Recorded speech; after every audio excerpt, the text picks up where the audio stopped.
أعوذ بالله من الشيطان الرجيم. بسم الله الرحمن الرحيم. يا بني إسرائيل اذكروا نعمتي التي أنعمت عليكم وأني فضلتكم على العالمين. واتقوا يوما لا تجزي نفس عن نفس شيئا ولا يقبل منها عدل ولا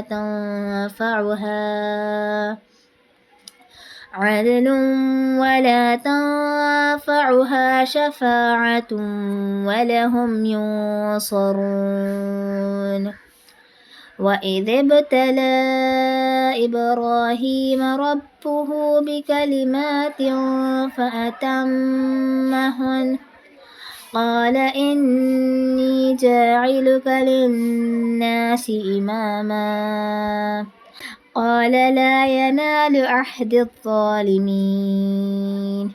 وإذ جعلنا البيت مثابة للناس وأمنا واتخذوا من مقام إبراهيم مصلى وعهدنا إلى إبراهيم وإسماعيل أن طهر بيتي للطائفين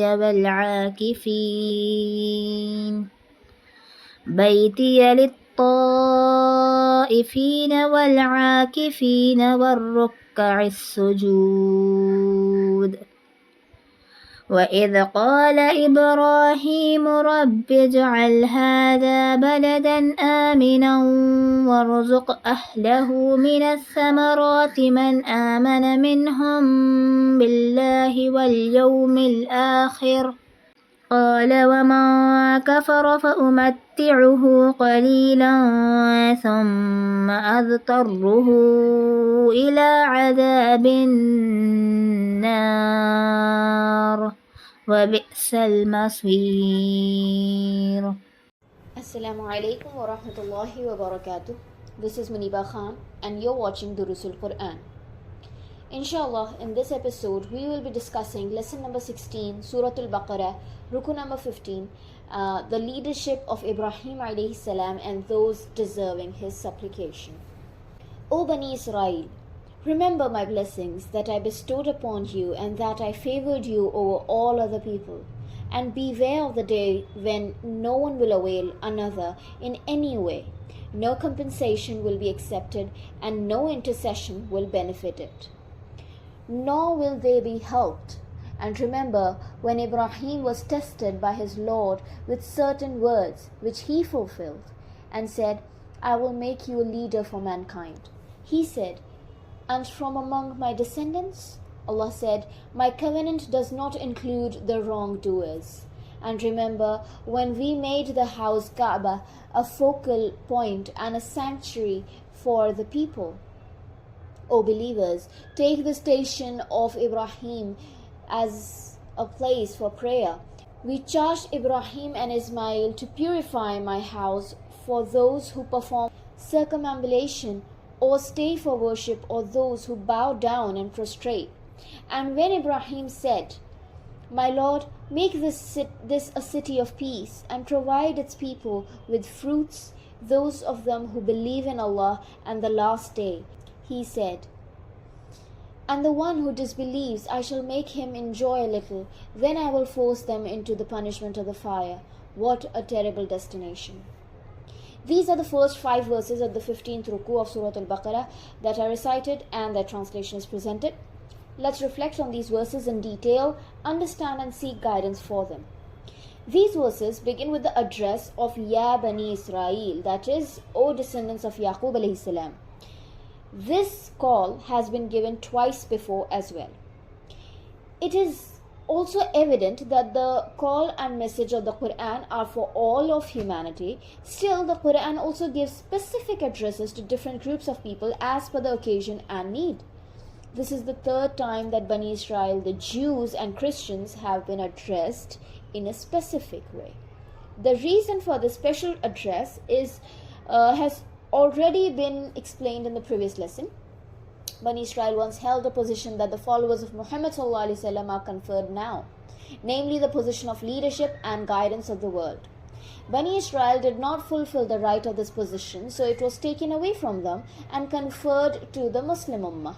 The reasons and the religious and moral deficiencies that led to their exclusion have been mentioned one by one here. Instructions and responsibilities have also been given to the Muslim community in this regard. This address has several purposes, such as, first, to introduce the followers of previous religions to the teachings of Islam and explain why the position was taken away from Bani Israel and bestowed upon the Muslim Ummah. Second, to fulfill the needs of Bani Israel so that they may reproach their consciences and turn towards improving their condition.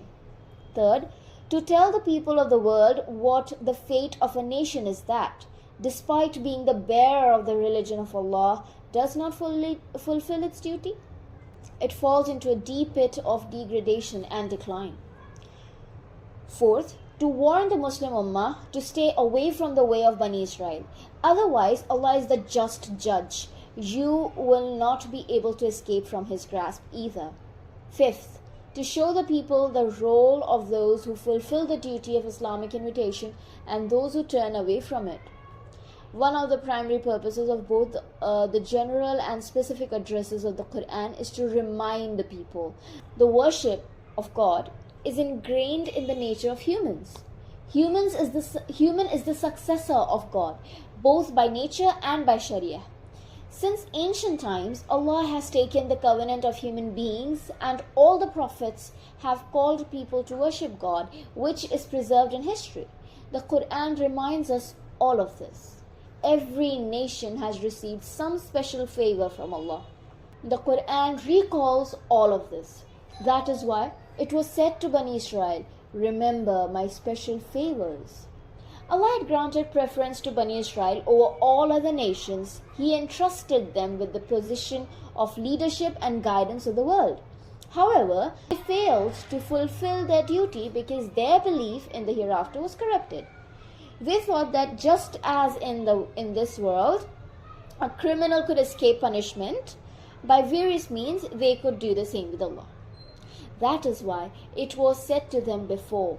It is being repeated here that no one could bear the burden of another's sins. No ransom or compensation could be accepted, and no recommendation or intercession would be of any benefit.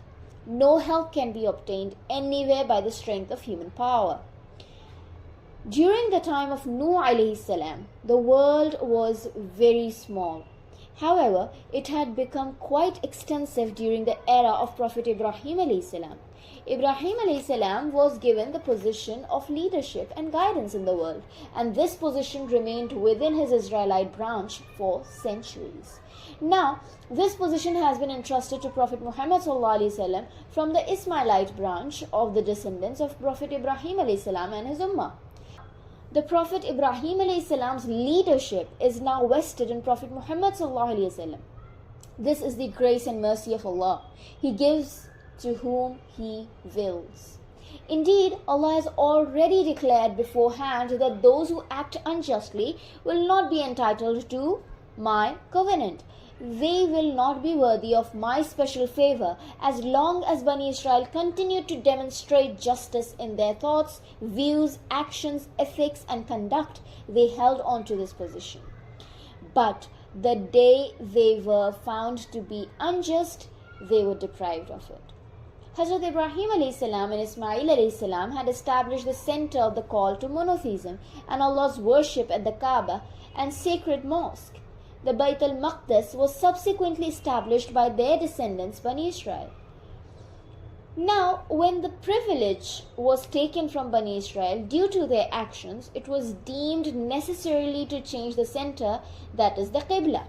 Therefore, the event of changing the Qibla occurred. Allah Almighty Himself ordered the establishment of Maqam Ibrahim, the station of the Ibrahim, as a permanent place for prayer. Also, he took a covenant from Ibrahim and Ismail to keep it pure for those who perform ruku, sujood and i'tikaf.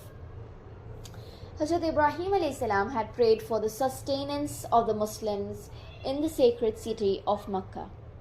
Allah Almighty accepted his prayer, but at the same time, he announced that he would provide worldly sustenance and means of livelihood even to the disbelievers, and also warned of the punishment of the hereafter. Indeed, the Quranic invitation towards Islam employs various styles and approaches. It means it uses words of encouragement and motivation. In contrast, at other times, it employs an approach of warning and the promise of punishment in the hereafter. Two more points need clarification. Firstly, the genuine recipient of Allah's mercy is every individual who is loyal and obedient to Allah. It is not related to caste or lineage. Allah Almighty has clarified, "My covenant will not reach the unjust." The second point is that even though prophethood and messengership are solely based on Allah's choice and are not dependent on an individual's effort, worship or other factors, prophethood had always been a mere gift of Allah. However, Allah continues to nurture and train the chosen individuals after their selection to fulfill their prophetic mission. So, Yusuf alayhi salam and Musa alayhi salam went through various trials as mentioned in the Quran. Similarly, Allah had placed Ibrahim alayhi salam in trials and tests, primarily for his training and development. It's not that they were granted leadership because they succeeded in these tests. Rather, it was about their training and preparation for leadership roles. With this, we come to an end to our today's episode. Inshallah, the second half of this ruku, that is just the remaining 3 verses, we will be discussing in our next episode. With this, we end here. Jazakallahu khair. Wassalamu alaikum wa rahmatullahi wa barakatuh.